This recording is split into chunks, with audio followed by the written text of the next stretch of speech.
Thank you very much for joining us. To be a Massachusetts Democrat these days is to live in a conflicted universe. Here at home, Democrats control all the levers of power. Down in D.C., they control none of them. Let's talk about what's happening on both fronts with the chairman of the Massachusetts Democratic Party since 2023, veteran political activist Steve Kerrigan. Steve, welcome. Thank you for having me. Good to have you here. So only 35% of Americans in the Real Clear Politics polling averages have a favorable view of your party. Yeah. 58% have an unfavorable view. Even the Republican Party does better than that, not much better. They have a 42% favorable rating. Dana Milbank, the Washington Post columnist, did a piece last week entitled, "Let's Count the 3,500 Ways in Which Democrats Are Lame." And he gave a summary of keywords and phrases that populate much of the advice your party is getting on turning things around. There is a question coming, but I want to rip through some of these. Build, regroup, go on the offensive, find plausible candidates, sound less judgmental, rethink the words they use, take a specific and granular approach, be ruthless, expand the map, break out of information silos, nominate someone more mainstream, regain credibility, aggressively rethink their future.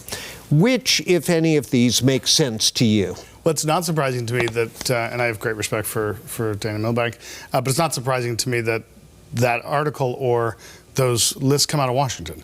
The word that matters most to me is win.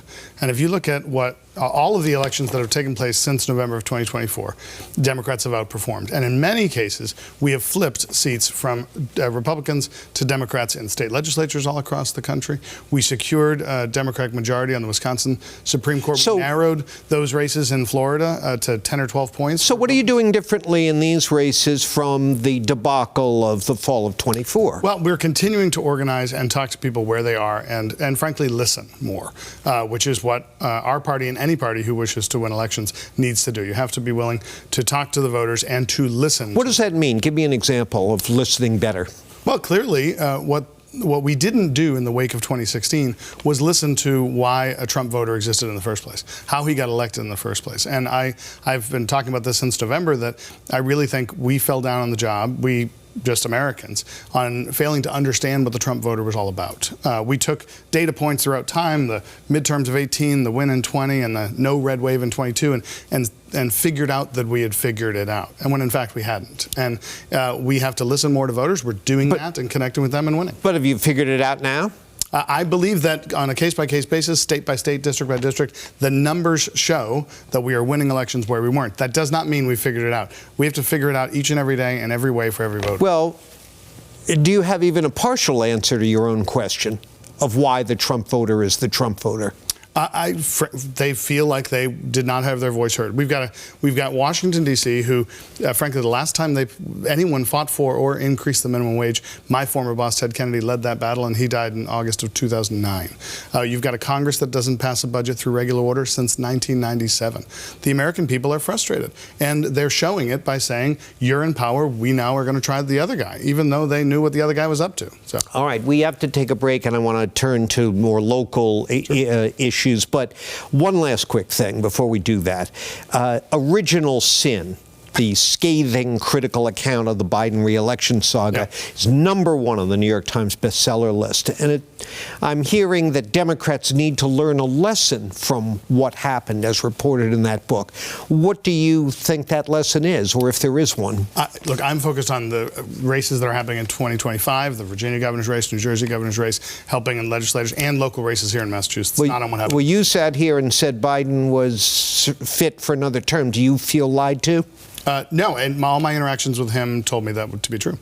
As we start talking about Governor Healey and the governor's race, I have a standard disclosure to make. I have a close family member who is a political consultant doing work for the gubernatorial campaign of Mike Keneally. So, Steve, recent polling shows Governor Healey's job approval is 49%. That's not particularly robust.